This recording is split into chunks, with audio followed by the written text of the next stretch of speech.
warahmatullahi wabarakatuh. Alhamdulillah wassalatu wassalamu ala rasulillahi wa ala alihi wa sahbihi wa mawalah wa la hawla wa la quwata illa billah.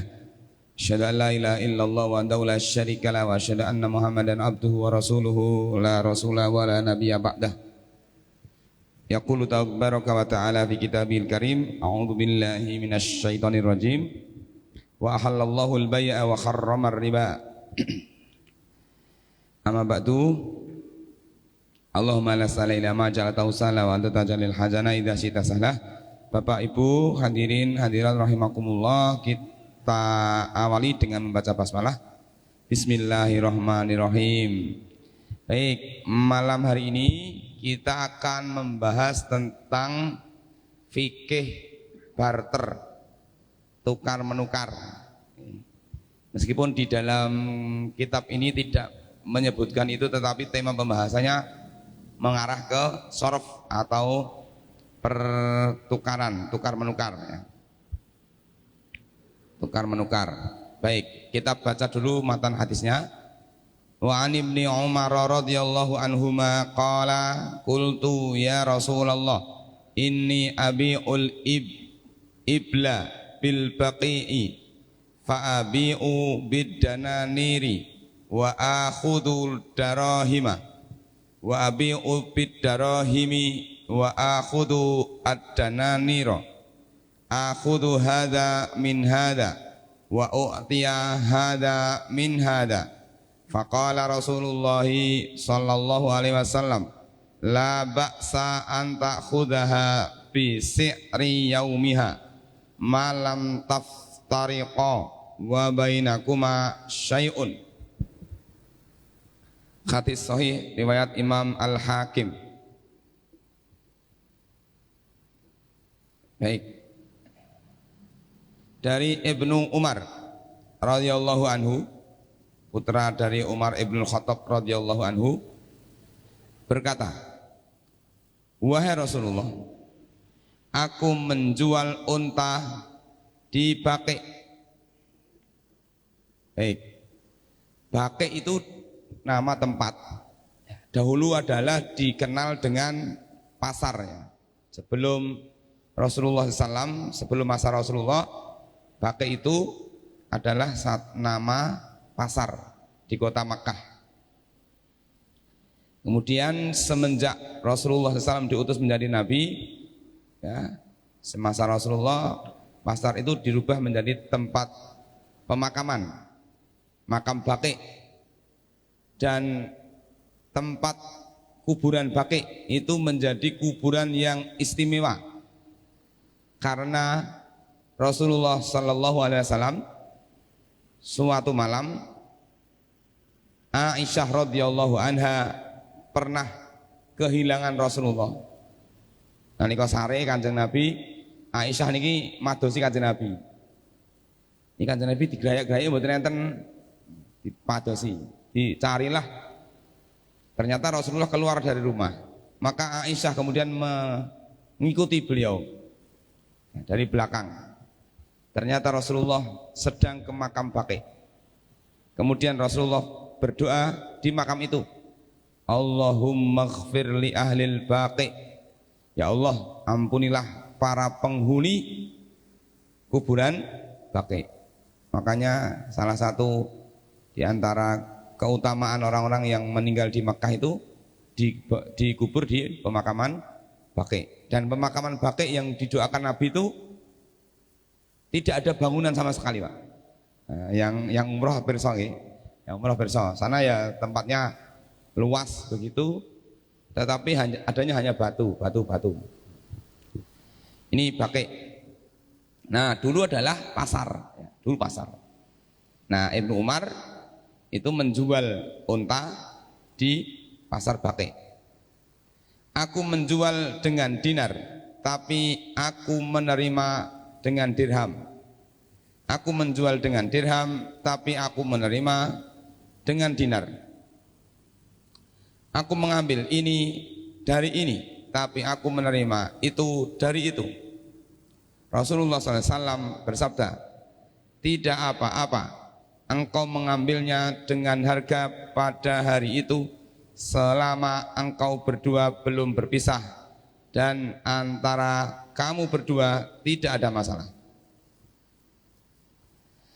Ini terkait dengan apa namanya, tukar menukar.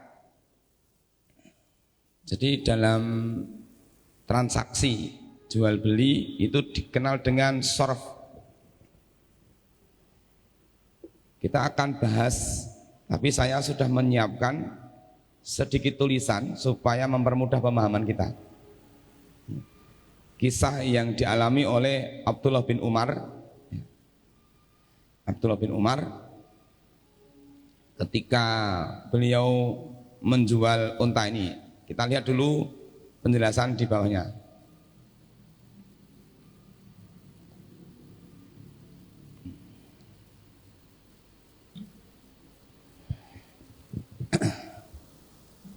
Ma yukhadu minal hadis, apa yang bisa kita ambil dari hadis ini?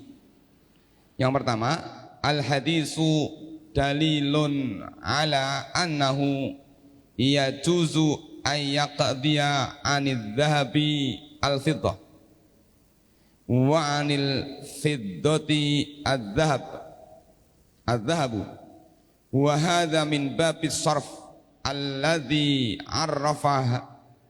arrafahu al-fuqaha'u biqaulihim al-musarafatu bai'un naqdin binaqdin ittahadal jinsu aw ikhtalafa. Ittahadal jinsu aw ikhtalafa. Jadi hadis ini memberikan pelajaran kepada kita bahwa orang hutang emas boleh dibayar dengan perak atau hutang perak dibayar dengan emas. Ya. Tadi kan Ibnu Umar itu kan menjual unta. Setelah unta dijual, ya, dia mendapatkan uang. Kemudian uang itu digunakan untuk menutup hutang dia, menutup hutang dia, pinjaman dia. Yang pinjaman itu berupa emas. Emas ditutup dengan hutang emas, atau emas ditutup dengan hutang perak. Dibayar dengan perak.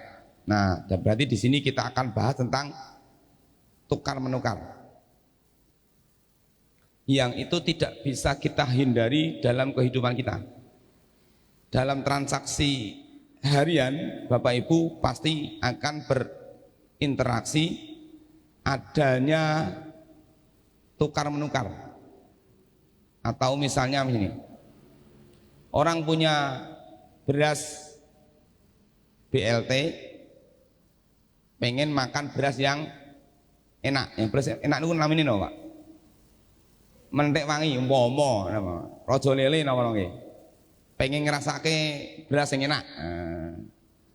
Atau punya emas yang 17 karat yang biasa dipakai untuk perhiasan, pengen ditukar dengan emas yang batangan yang 24 karat.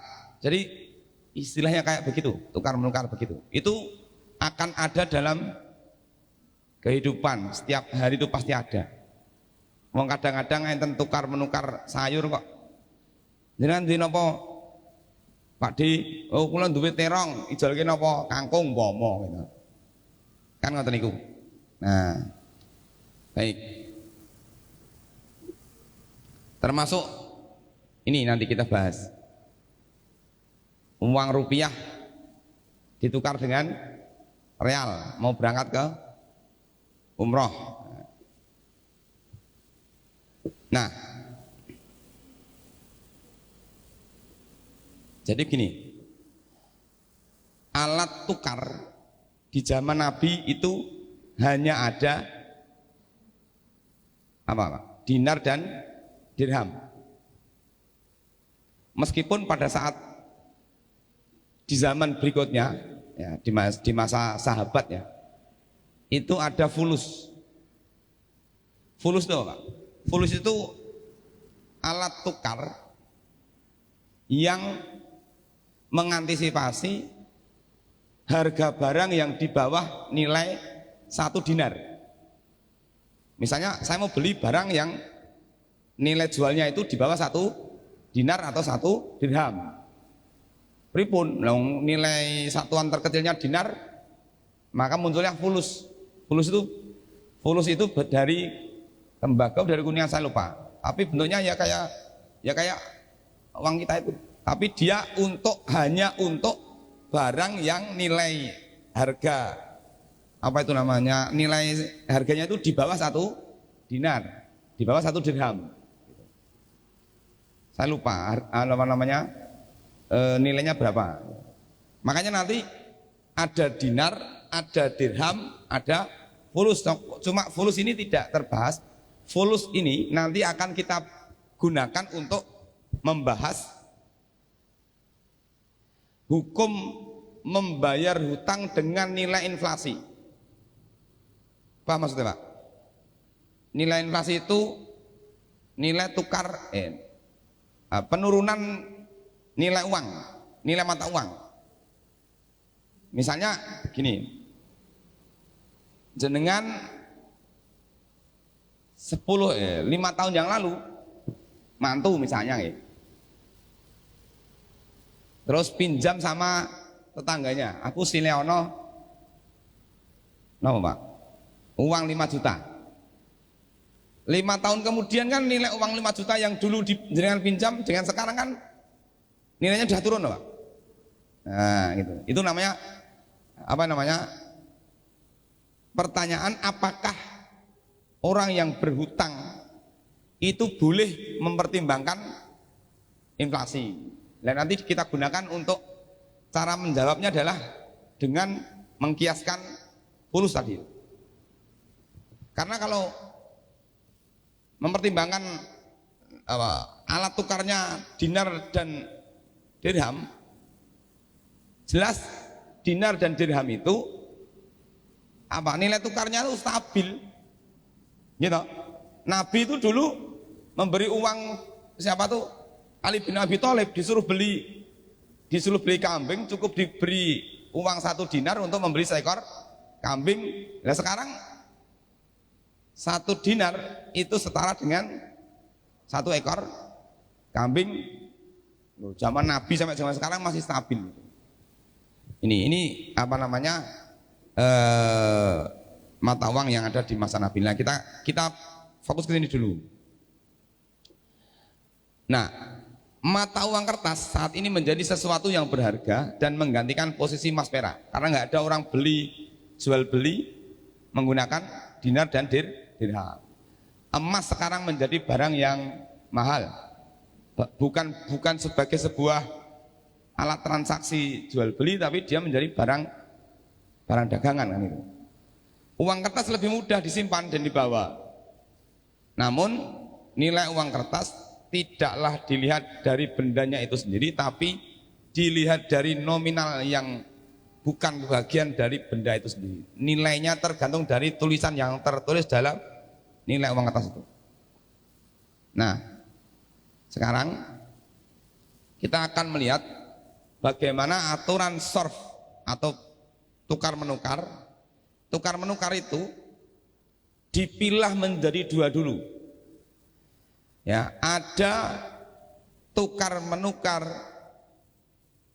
barang-barang yang sifatnya itu ribawi dan non ribawi.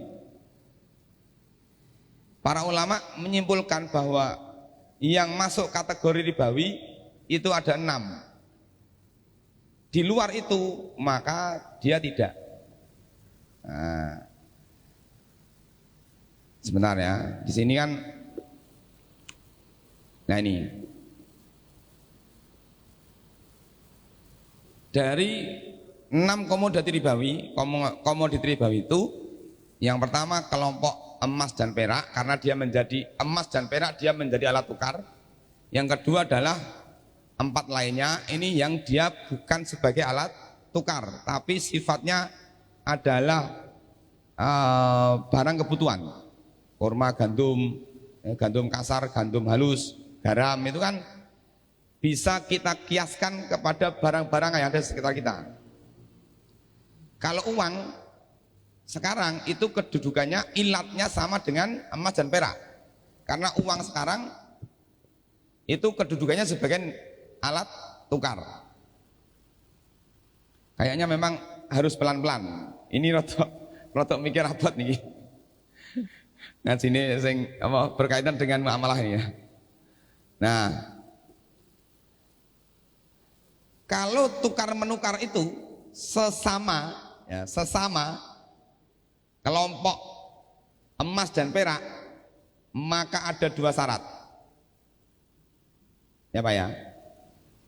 Emas dan perak. Misal jenengan ajeng tukar emas dengan emas atau emas dengan perak, ini kan satu kelompok yang nilai tukar uang dengan uang. Lagi nopo toh duit kok dijolke duit lho, sakniki banyak ya kan, nyedaki bodoh ini kan jenengan mesti enten toh tukar menukar atau tukar menukar antara rupiah dengan dolar, rupiah dengan real, rupiah dengan apa gitu ya. Berarti kan sama-sama kelompok emas dan perak, sama-sama kelompok alat tukar. Oke. Jika sesama jenis komoditi, emas dengan emas, jenisnya sama, maka syaratnya dua, harus kontan dan jumlah timbangannya, takarannya sama. Uang dengan uang itu harus sama. Ini 10.000 ya tukarnya 10.000, 10.000 gembel, mungkin untuk 10.000 juga pecah tapi 10.000 gitu loh syaratnya, dan harus kontan, tidak boleh diutang.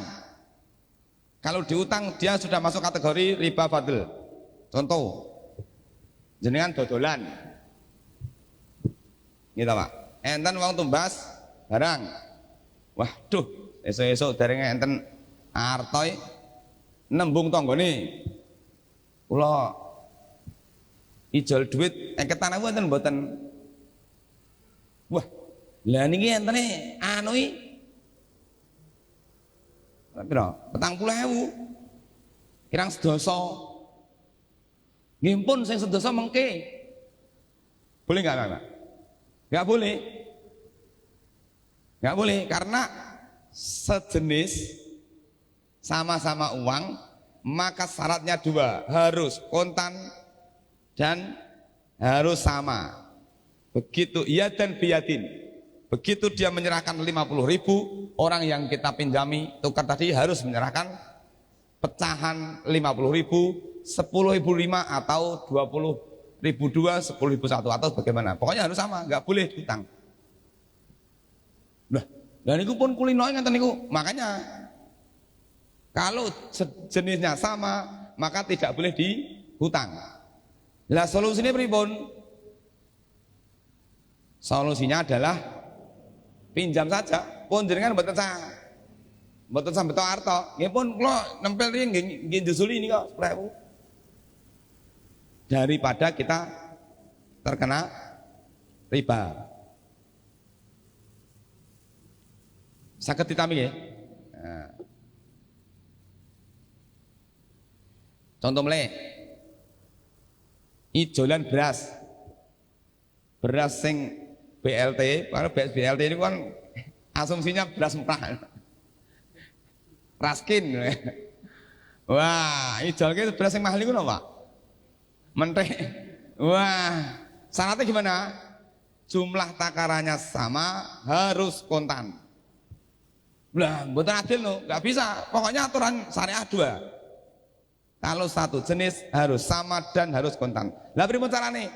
Nek pengen ngrasakne beras menthik ya sing BLT mau dijual nrentuk duit ambil tumbas. Itu terhindar dari riba. Tapi nek jenengan beras BLT ne 2 kilo ya, 3 kilo, beras menthiknya 1 kilo masuk kategori riba. Niki lho. Ini kalau tidak diterima dengan hati yang lapang angel nih. Nah kok angel men to agama nggih ngeten niku aturane. Mboten saged ya itu masalahnya Rasulullah SAW menyebutkan itu. Ini dalilnya di sini. Dalilnya saya sebutkan di sini.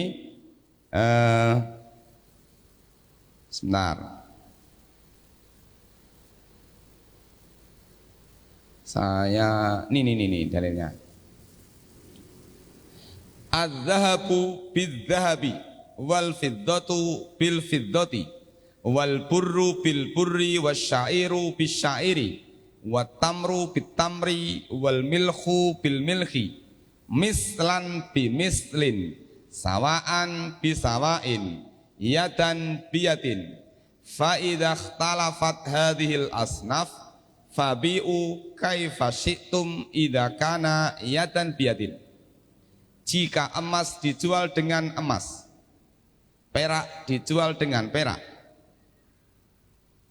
gandum dijual dengan gandum. Kan barter itu kan salah satu bentuk jual beli, Pak. Jual beli kan ada yang menyerahkan barang pakai uang, ada yang barter kayak zaman riyen kan ngoten niku kan. Nah, gandum dijual dengan gandum, syair gandum halus dijual dengan gandum halus, kurma dijual dengan kurma, garam dijual dengan garam, maka jumlah takaran harus sama. Ini syaratnya, jumlah takaran harus sama dan dibayar kontan. Jadi kalau idolane mau sami, ya harus jumlahnya sama, harus dibayar kontan, dua syaratnya. Nggih.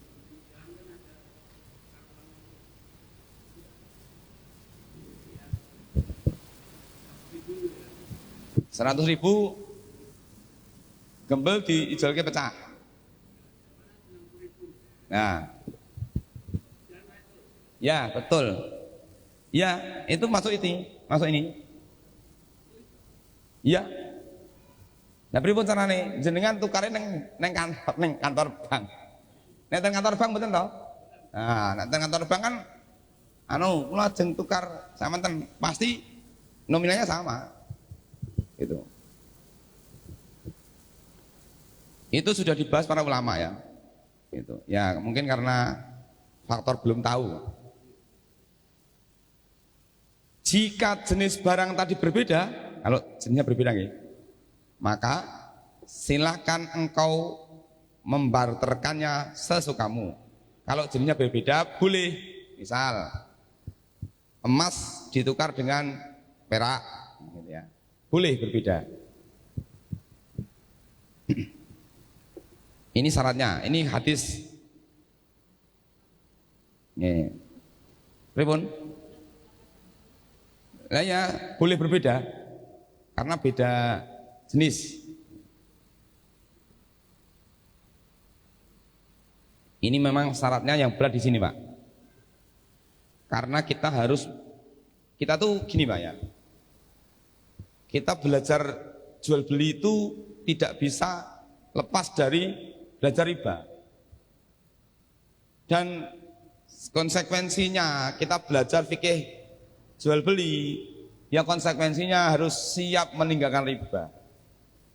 Karena riba ini jenisnya banyak dan menyelinap di antara aktivitas hidup kita ini. Susah luar biasa. Kita mau menghindar, orang lain tidak. Kan gitu. Pripun terusan seolah-olah tidak bisa terlepas dari itu. Tapi yang dinilai oleh Allah adalah niat dan usaha kita, kan gitu. Bahwa kemudian hasilnya ya itu lain, tapi keikhlasan kita untuk berusaha sesuai syariat itulah nanti yang akan dinilai oleh Allah Taala. Baik.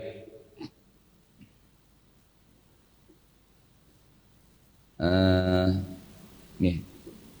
Jika komoditi tadi berbeda jenis dan kelompok dibarter misalnya emas dan kurma, maka tidak ada syarat. Boleh tidak kontan dan boleh berbeda ukuran atau takaran. Ning ya. Contoh ya. Jika mata uang sejenis, misal Rp10.000 ingin ditukar dengan pecahan Rp1.000, maka dua syarat harus terpenuhi. Satu tunai, dua jumlahnya sama. Karena kalau tidak sama, kalau yang ada kan tidak sama. Mungkin sama, tapi anu nggih, niki 50 yen nggih, sing 50 mungkin tetap tidak bisa. Itu tetap riba. Jika mata uang berbeda jenis, misal Rp1.000 Saudi ingin ditukar dengan 2,5 juta rupiah, maka hanya ada satu syarat terpenuhi, harus tunai. Jenengan ajeng napa nggih? Ajeng umroh. Kula ajeng golek duit reale. Nggih pun, entene pinten mriku? Nggih, nggo. Wah, kurangi. Jeng-jeng nggih. Nggih pun, ente ijol jeng-jeng mawon. Pokoke mengke artone siap. Siap.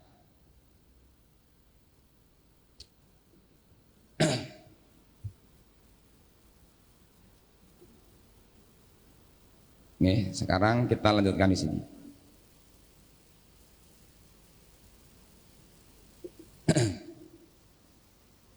Ini tadi apa? Kalau kita membahasnya hanya emas sama emas, emas perak, mungkin kurang aplikatif. Makanya kita senggungkan itu tadi. Yang paling mudah untuk kita lihat itu ada di kasus beras dengan beras. Ya. Kalau beda jenis tadi sudah boleh ya. Cuma tetap tadi kalau sama-sama masuk kategori alat tukar maka tetap harus kontan. Tapi kalau bukan alat tukar maka boleh. Bolehkah berutang dengan rupiah lalu dibayar dengan emas? Hadis Ibnu Umar, ataitu Nabiya sallallahu alaihi wasallam fakultu ruwaidaka as'aluka inni abiul ibil bil baqi'i bidananir wa khudu darahim qala la ba'sa an ta'khudha bis-si'ri yaumiha ma lam taftariqa wa bainakuma syai'un. Aku mendatangi Nabi sallallahu alaihi wasallam dan ku sampaikan, saya menjual unta dipakai, ini hadis tadi, dengan dinar secara kredit dan aku menerima pembayarannya dengan dirham. Niki untuk ontane kula niki kula dol jenengan. Kredit ya, dibayar samenten, terus dia membayar dia sisa angsurannya itu dibayar dengan dirham. Tidak masalah kamu mengambil dengan harga dari pembayaran selama kalian tidak berpisah sementara masih ada urusan jual beli yang belum selesai. Ya. Pokoknya itu tadi, prinsipnya sederhana mawon. Kalau dia masuk, jadi dikelompokkan, ini masuk kategori alat tukar atau selain alat tukar. Kalau alat tukar berarti emas perak, berarti uang ketemu uang. Kalau selain alat tukar berarti kalau dia nanti sejenis berarti dia syaratnya dua. Kalau dia beda lintas jenis jadi boleh ditangguhkan pembayarannya. Apa namanya? Satu, boleh tidak sama dan boleh ditangguhkan. Nah, ini tentang apa namanya? Hutang yang yang mempertimbangkan nilai tukar. Inflasi ya. Contoh, ada orang yang kita menghutangi orang teman kita sebesar 40 juta pada tahun 2010 dan akan dilunasi pada 2017. Ini terlalu lama ya. Pokoknya ada jeda. Bagaimana cara membayar hutang ini? Ini perbedaan di kalangan para ulama. Ada tiga kelompok. Ya, ada tiga kelompok. Yang pertama, membayar hutang dengan mempertimbangkan nilai inflasi. Apakah perlu mempertimbangkan nilai inflasi atau tidak perlu mempertimbangkan nilai inflasi? Pendapat pertama adalah pendapat jumhur ulama. Ya, jumhur ulama itu berarti mayoritas. mayoritas ulama mengatakan tidak boleh ada penambahan. Ya, karena apa? Begini Pak. Jadi orang hutang itu, orang yang menghutangi orang lain itu dilihat sebagai sebuah akad tabarruk. Tabarruk bisa nggih? Masih kan tahu? Jadi gini, dulu ketika seorang Buraidah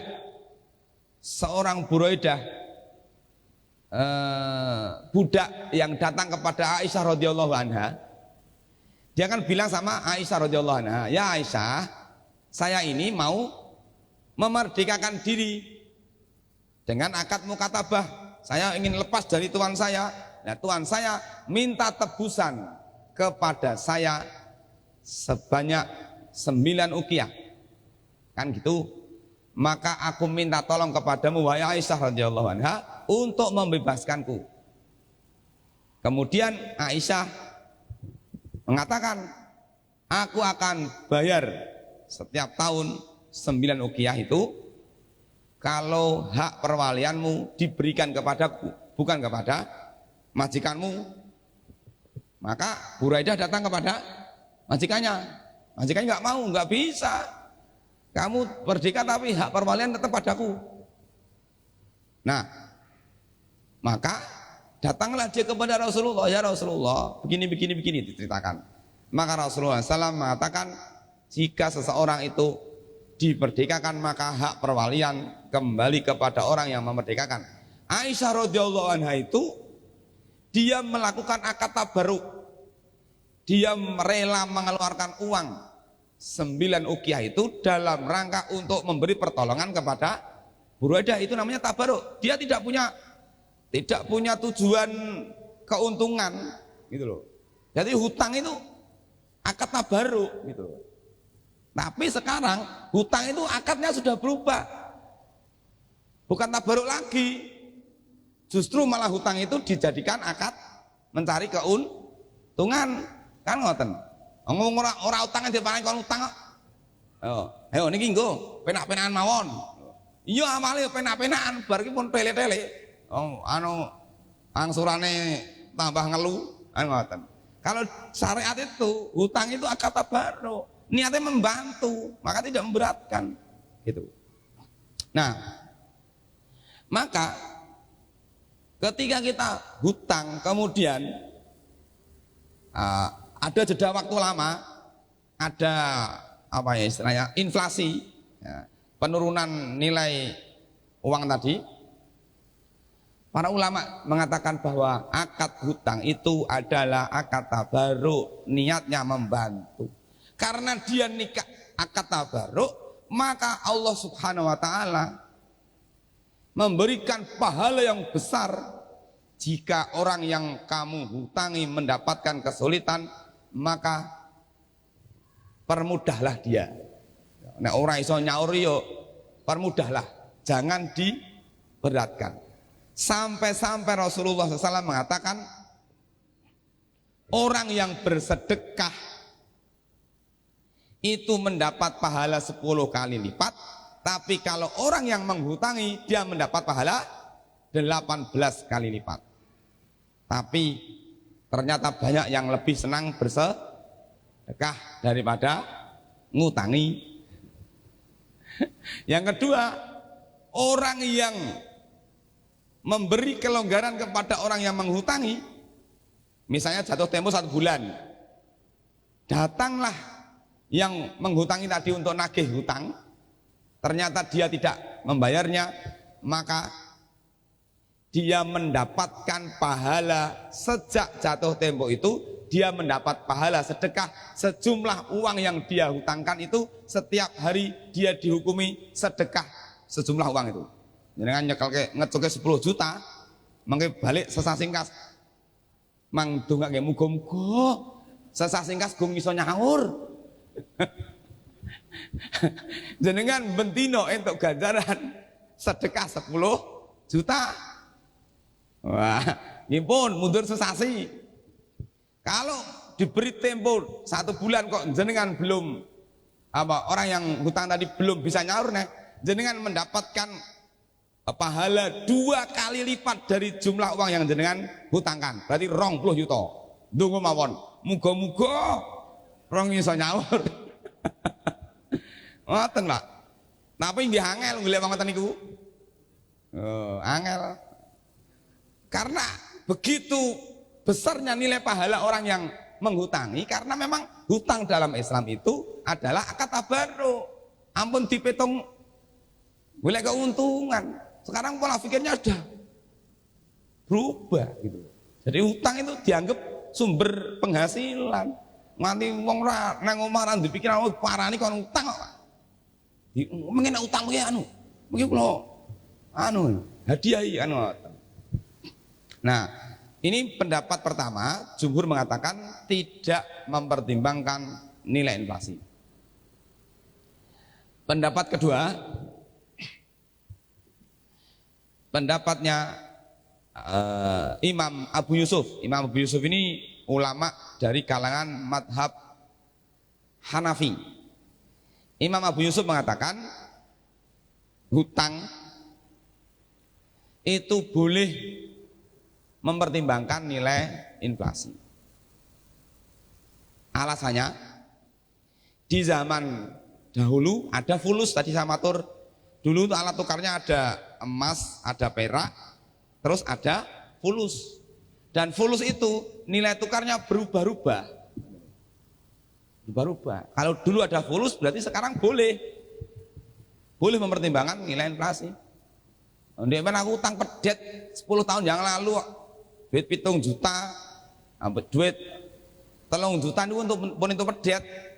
Nah 10 tahun kemudian lah di 3 juta itu apa? Untuk cempe. Nah, tidak bisa. Ini alasan dari Imam Abu Yusuf. Beliau penganut mazhab Hanafi. Kemudian yang ketiga, pendapat dari sebagian ulama Malikiyah itu mengatakan jika nilai inflasinya ekstrim tinggi maka mempertimbangkan, kalau tidak maka tidak dipertimbangkan. Walah, nah ini nilai tukar dolar begitu ekstrim. Nah, itu pendapatnya seperti itu. Jadi ada jumhur mengatakan tidak. Ya, yang kedua Imam Abu Yusuf tadi mengatakan mempertimbangkan, alasannya dikiaskan kepada fulus tadi. Yang ketiga pendapat dari sebagian ulama Malikiyah yang mengatakan bahwa mempertimbangkan nilai inflasi jika turunnya itu drastis supaya tidak terjadi kerugian yang banyak. Walaupun di awal saya matur bahwa orang yang menghutangi orang lain itu sesungguhnya adalah akad tabarruk. Maka kalau Bapak Ibu jenengan ngutangi wong niku pun niat tabarruk mawon. Gitu. Ampun nemen-nemen lah mikir pertentangan. Duh, wis napa diniati tabarruk ngoten mawon. Kira-kira mboten saged nggih. Matur mawon ngapunten nek sak menten niku mboten saged. Niki masalah nggih butuh liyane. Entene sak menten. Nanti kan jadi agak ringan gitu. Tapi kalau pola pikirnya sudah keuntungannya sudah beda lagi. Ini saya bicara seperti ini.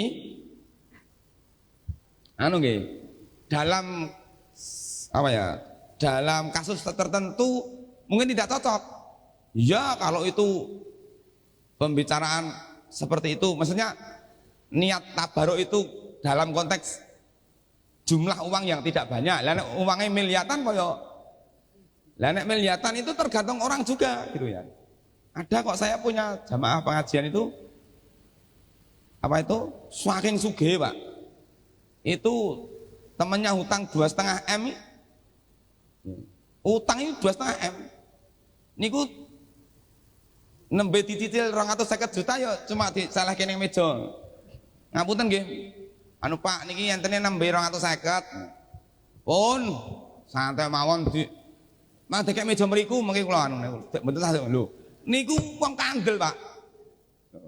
Jadi ya itu tadi pola pikir kita ya mungkin bayangan kita karena kita belum tidak selevel itu ya mungkin. Tapi bagi orang-orang tertentu uang yang segitu itu memang ya tidak seberat sebagaimana kita pikirkan gitu loh. Walau kula ya lurus tengah emel roh rong tau roh niku wis disileh dibalekke 250 juta cek kaya balekke dit 100.000 wae. Serage meja. Nah nggih. Niku nggih. Terus ngeten Pak. Saya tambahkan sedikit dulu sempat ada pertanyaan tentang lelang Pak.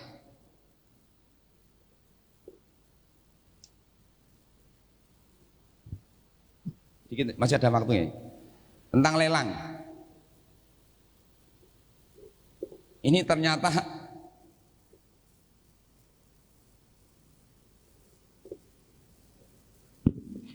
lelang itu namanya bai'ul musawamah. Ya, bai'ul musawamah. Bai'ul musawamah itu ada dua. Namanya muzayadah dan munaqashah. Namanya jual beli lelang.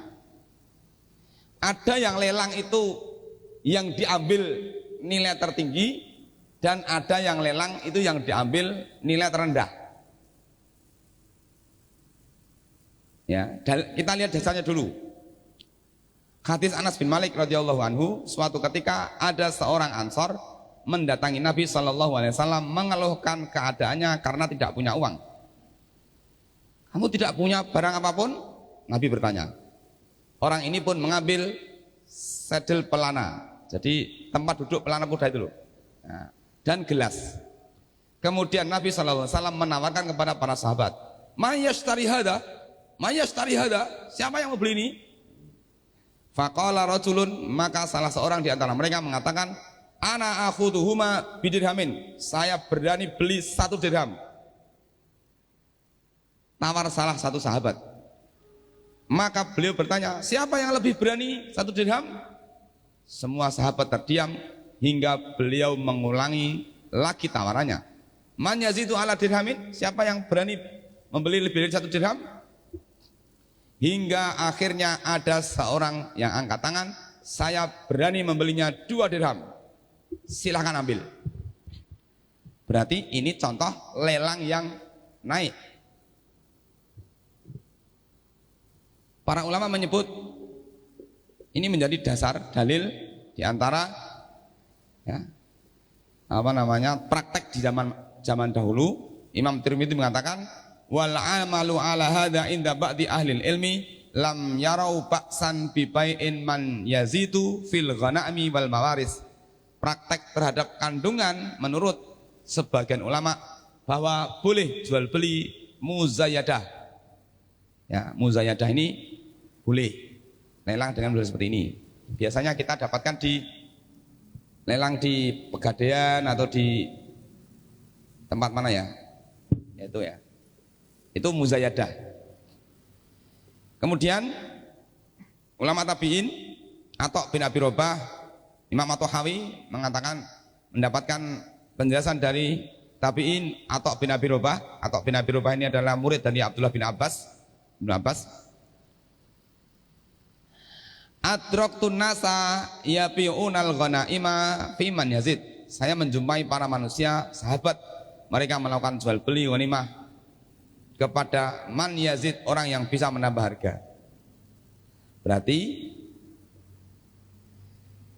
ada yang bertanya, bukankah kita dilarang menawar sesuatu yang ditawar oleh orang lain? Itu masuk ke situ apa enggak? Kan enggak boleh ya. Udah ditawar orang, ditawar mana? Imam Nawawi memberikan penjelasan. Ya.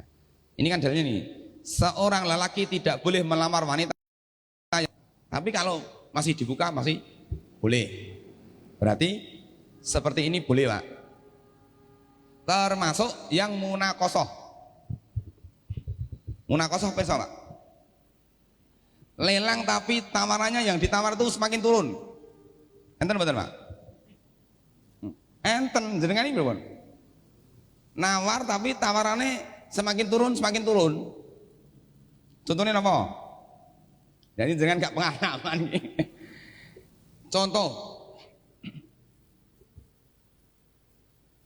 pemerintah, sekolah atau perusahaan mau bangun gedung, ngundanglah pengembang A, pengembang B. Ini gedung ini mau saya bikin 3 lantai, jenengan mani berapa?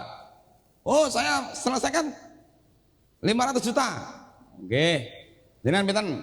Kula 450 pun rampung. Jenengan pinten? Kula 400. Kan yang diambil paling rendah. Lah nek munggah ya wegah regate tambah akeh. Ngoten ya, jadi di kalangan pemerintah itu biasanya supaya apa ya? Program itu bisa akuntabel ya, bisa dipertanggungjawabkan, maka harus ada proses lelang. Kalau jenengan lihat program-program bantuan dari pemerintah itu harus ada sistem lelang. Kan gitu. Kayak mungkin termasuk ini mungkin ya. Apa itu? Ya itu biasanya proyek-proyek kayak begitu. Kalau yang sifatnya barang ya mestinya dia akan naik. Itu sama. Jadi tidak termasuk dalam menawar barang yang sudah ditawar oleh orang lain karena belum diputuskan. Kalau sudah diputuskan baru tidak boleh. Nggih, Bapak Ibu, demikian sementara yang kita bisa kaji. Intinya kita sedang latihan untuk menerima kenyataan bahwa kaidah-kaidah fikih memang seperti itu. Adapun kalau ada yang bersinggungan dengan aktivitas hidup kita, mari kita niatkan pelan-pelan karena mungkin akan sangat berinteraksi dengan orang lain. Dan tolong ampun mudah memvonis orang lain dulu karena bisa jadi orang lain juga belum siap. Pelan-pelan mawon karena nanti kalau ya namanya juga bertahap gitu ya, bertahap diberi pengertian dulu baru nanti insya Allah akan bisa berjalan. Kita akhiri dengan doa kafaratul majelis. Subhanakallahumma wa bihamdika asyhadu an la ilaha illa anta astaghfiruka wa atubu ilaik. Allahu minkum, assalamualaikum warahmatullahi wabarakatuh.